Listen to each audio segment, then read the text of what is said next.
Hello, mindful friends. Today we're going to be talking about how to take care of our well-being, our state of being, and who we are being when it feels like self-care is not very accessible or we don't have what we would call enough space for self-care in our lives. And this has been a very curious exploration for me right now. As you all know, I'm a new mom, and I'm really having to adjust how I look at self-care and how much time I have for it. Whereas, and still through this process, I can feel like I just don't have time for the amount of self-care that I'm used to or that I feel like I need. So I've had to explore kind of new definitions for myself of what self-care means, how to access it, and how much I need.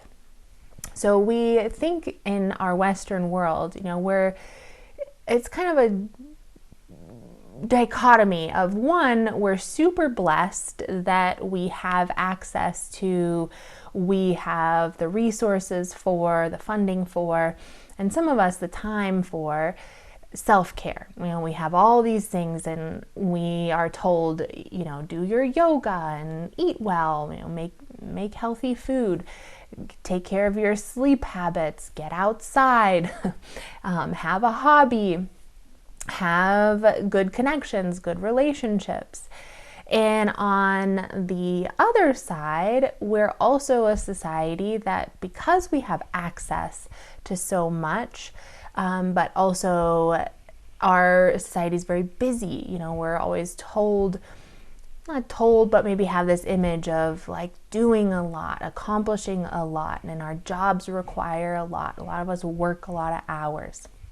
So we have the one side where we have access to kind of this idea and almost pressure to engage in self-care, and on the other, we have this society that keeps us busy most of our time. So how do we balance these two and saying, well, sometimes that self-care, how do we not make it be this extra pressure of I need to have all this extra time and space to be able to do this self-care? And if you're like me, then sometimes we feel this anxiety around times where we don't have that. And then we feel this kind of disappointment or frustration that we can't access that level of taking care of ourselves or nurturing our lives that we feel is necessary. And this is where, again, mindfulness, I believe, is the most impactful practice we could engage in. And that's because it's this approach to life and to everything that we're doing. So again, it's not one of these self-cares that we have to remove ourselves from our daily tasks, our daily routine in order to engage in. It's something that we shift in our mind, and it's how we look at whatever we're doing and how we're approaching it that brings that level of intention and self-care to whatever we're doing in the day. So, that is one level I've been trying to engage in more lately, is that when I'm doing something, watching my mind and making sure I'm not holding anxieties around what I'm doing, pressures around what I'm doing, watching my approach to what I'm doing, making sure that my approach to my daily tasks is loving and kind, patient, filled with gratitude for myself, filled with recognition of what I'm doing, making sure that I'm appreciating and recognizing that it's important. Sometimes that can be hard with kind of stay-at-home mom tasks of, oh my gosh, I wiped this spot on the floor 5 times today and here I am wiping it again. That sometimes it can feel mundane. So that mindfulness brings in this love, appreciation, this recognition of what we're doing. It also brings in this ability to feel, experience, and let in the little miracles that we are seeing even through our busy day, so that when we walk from the house to the car, we're taking in the things that nurture us in those moments. So we're looking at the beautiful tree, we're watching how it's budding, we're listening to the birds around us. I was recognizing the other day that I associate the sounds of birds, especially they're very active in the morning, with vacation. And I realize this is because on vacation, I'm calmer, I'm more present, and I take the time to listen. But when I engaged in that at my own house and my own porch, I got that same nourishing feeling of vacation here at home when I just decided to take the time and turn my attention towards these bird sounds. And when I did that, I got not as much of the nourishment as if I was on vacation, but I got that little zing of like, oh wow, this feels really nice, this is really beautiful, and it's right here at home. So it's the ability to tune in to what nourishes us, even in those small little moments that we have, like walking to the car. The other thing is that I've been working on is shifting my perspective now of what self-care is or what nourishes me. And before it was, I need a lot of time alone, which is still true for me. I'm not getting as much, but I'm starting to lean into and feed and appreciate the love that I get from Miles, my son. So that instead of sitting there and feeling like, oh my gosh, I need a love time, you're alone time, you're smothering me, I try to shift that and say, soak it all in, like you've never experienced love like this before. So let that nourish you in this moment. And I can't say it always works, but it is starting to shift things where it's like, instead of looking at this like something, the task that we do, this new routine we're in, the busyness, as a block to our self-care, we're starting to look at it as, how can this nourish me? How can I appreciate this, feel gratitude for this, and receive the nourishment from this? So not creating that separation so much of only those moments where I get time totally to myself and I get to engage in just my yoga practice, or I get to just be out in the woods. Those are my only nourishing times.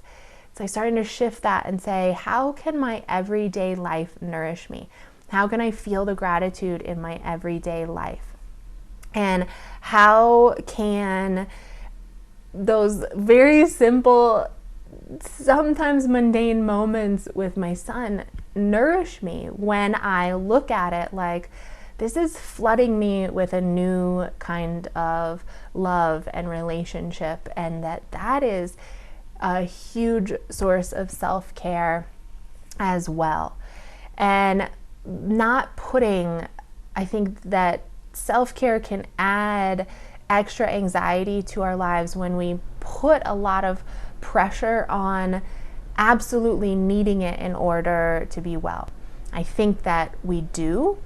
We absolutely do. We need to consider making time for that in our lives, and don't get so anxious when we don't get it. We're still going to be okay. And how can we find ways to incorporate it into tiny little moments in our everyday lives without feeling so much anxiety around needing to allot so much just specific time to that self-care? So taking a little pressure off of it and easing ourselves of like, I can still be okay, I can still be all right and well and be myself, even if for a while in my life, I don't get as much of what I called self-care to begin with. So I invite you this week to look into, one, how can you bring self-care into everything you do by how you approach it, how you appreciate it, give yourself gratitude for it, acknowledgement for it, of your everyday tasks. To what are you defining as self-care, and can you widen that a little bit more and maybe be curious about how things could be nurturing you, even in your job, even in your chores, even definitely in your family life. That how could you relabel that and bring the self-care into those things? And looking in, what are you assuming you have to do in order to be well? The pressure you're putting on that self-care.